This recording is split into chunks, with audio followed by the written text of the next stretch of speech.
नमस्कार जय जगन्नाथ। आज पिंकी किचन ब्लॉग को आपण मन को स्वागत। आज गोटे नुआ रेसिपी बनई देखा। आज संडे अच्छी असहाय लोक को दबा खाइबा दयाक वीडियोटा देखु लास्ट जाए।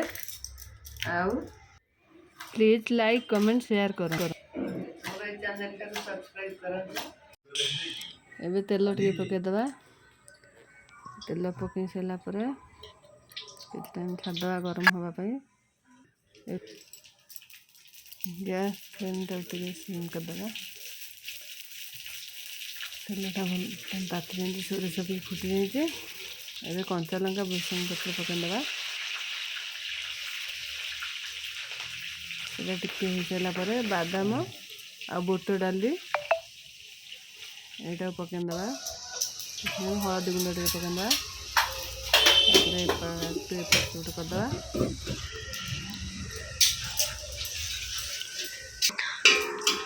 कर सारापर पकईवा टमाटो टमाटो पकई सारापर यहाँ छाड़देवा। बर्तमान किसी टाइम कषा। धनिया पत्र पकईदे। तापर पोड़े पाउडर पैकेट मिलूँ से पकई पार। यहाँ पकड़े तार बास्ना किसी बढ़िया अलग हुए। तापर भात पकईदे। भात पकई सारापर सब जाक भात पकईदे।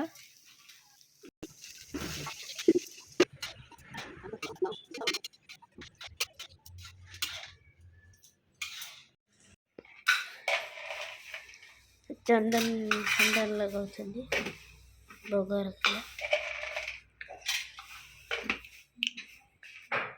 आम भी दर्शन ही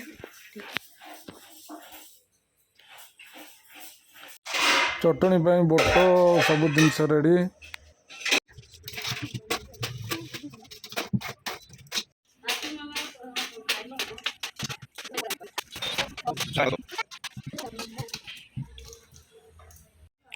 बाप पुआ माँ समस्ते लगी जाइए कम देखु माने आमर माने नीतिदिनिया घटना संडे को संडे जहाँ हो टिके लोक मान खाया पिया दबार आरेंजमेंट हो भगवान इच्छार समस्ते सेमती भगवान को डाक जमी आम एमती सब एमती टिके टिके लोक मान पाखे जा पहुँची पार्थु। गोटे नंडा भकुआ भाजी पलैग्रे सहित चटनी टिके नदेले खेलटा भलसे हेनी। चटनी भी कराई चटनीटा भी बढ़िया टेस्ट अच्छी। आम नंडू भी बसी नंडू भी कम साहाय्य करदे तार नंडा कराई नंडू बस रेडी। तीन रे सब चलची नंडू नंडू भी कम चलची तार रेडी हो गला। नंडू कुछ बोलो। बाबा पला गया।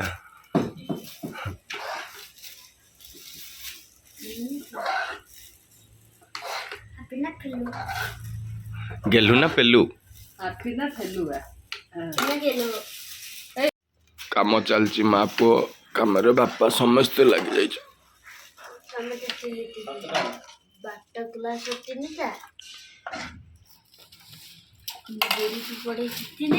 पूरा होटेल भाया सिस्टम जड़े एठिक दब जड़े सेठिक दब। एटा बांध भाई ढाली जो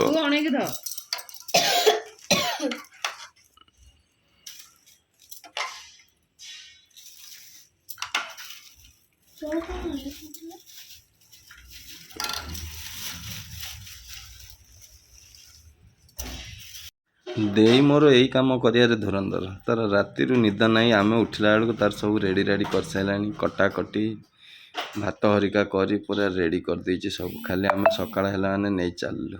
धन्यवाद तते भगवान एन तते भल रखते सब एमती कम कर चल। जय जगन्नाथ जय जगन्नाथ समस्त मो काम रे मु चलली आज एकिया केही नांती भाई को मोर जीवु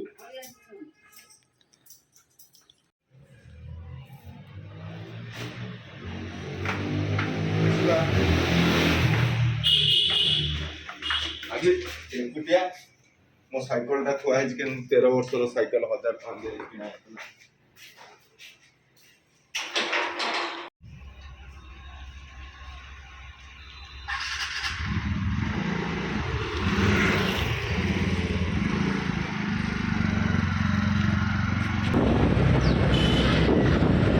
ଆଜି ଫାଷ୍ଟ ବେଗୁର ମନ୍ଦିର ଆଡ଼େ ଯିବା।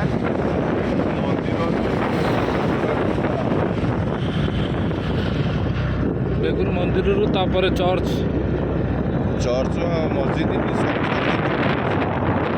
ଏମିତି ଅଛି ନା ଘର ହେଇଯାଇଛି ତା ଭିତରେ ଗଛ ଉଠି ଯାଇଛି ମାନେ ଗଛ ହାଣିବାକୁ ଗଭର୍ଣ୍ଣମେଣ୍ଟର ବିଲକୁଲ ପରମିସନ ନାହିଁ। ବଢ଼ିଆ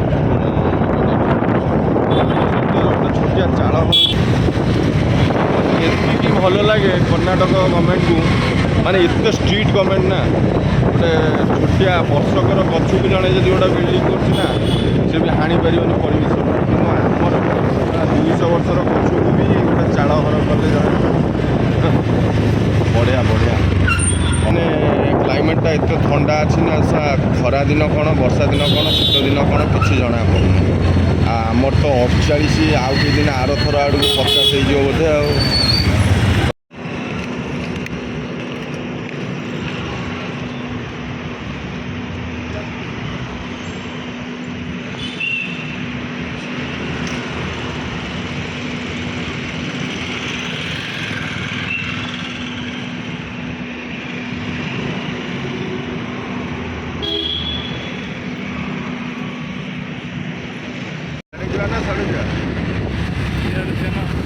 ଆଗ ମନ୍ଦିରକୁ ଯିବା। ବେଗୁର ମନ୍ଦିର ହେଇଗଲା ଦେଖନ୍ତୁ ରାଇଟ୍ରେ ମନ୍ଦିରଟା ହେଇଗଲା। ଚାଲ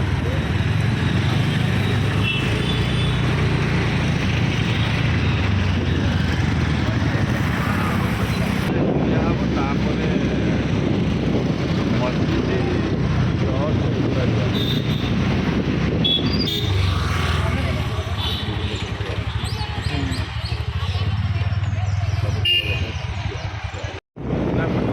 ଚର୍ଚ୍ଚକୁ ଯିବା ନା ଏପଟେ ଯାଇବନି ସେପଟେ ଯା ବୁଲିକି ଆସିବା।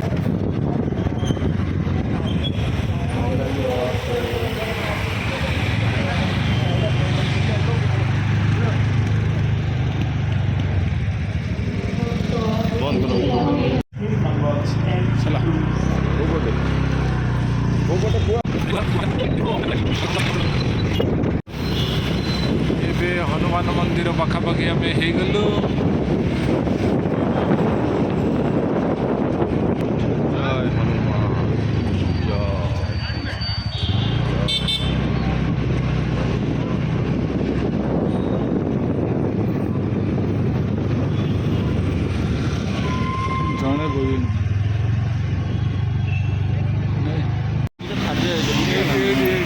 ये जो मंदिरटा शनि मंदिरटा एटा ये अपार्टमेंट रे बसला